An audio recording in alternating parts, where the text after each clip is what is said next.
Sudden గా నిన్న ఈటెల రాజేందర్ ఏదది మన వికసిత్ భారత్ అనుకుంటూ ఒక సభ పెట్టి సంకల్ప సభ పెట్టిండు ఇక్కడ హైదరాబాద్ లో. ఆ సభ ప్రారంభమయ్యే గంట ముందు బండి సంజయ్ కాళేశ్వరం ప్రాజెక్ట్ గురించి మాట్లాడాడు. సో ఇప్పుడు కాళేశ్వరం ప్రాజెక్ట్ ఏటీఎం అని అన్నటువంటి అమిత్ షా మరి ఎందుకు ఈ కాళేశ్వరం ప్రాజెక్ట్ మీద ఎందుకు సిబిఐ ఎంక్వైరీ చేయడం లేదు?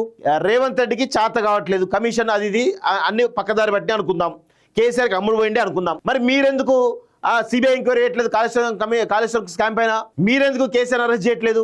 ఇక్కడ ఏం లేదు, ఈటెల రాజేందర్ ని ఇరికించేటువంటి ఒక ప్రయత్నం బండి సంజయ్ చేస్తా ఉన్నాడు. దానికోసమే కాళేశ్వరం సంబంధించిన అంశం తెరపై తీసుకొచ్చేసిండు.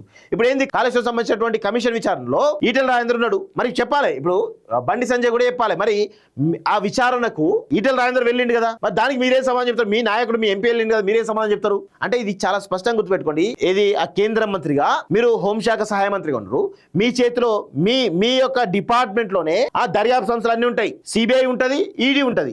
మరి ఆల్రెడీ కేసులు నమోదై ఉన్నాయి, ఏసీబీ కేసులు పెట్టి ఉంది. మరి మీరు ఎందుకు ఇన్వాల్వ్ కావట్లేదు? సిబిఐ ఎంక్వైరీ ఏంటి చూద్దాం, వేసి ముందు పోతారా? అన్ని ఊకదుంపుడు అంటే ఇదేం లేదు.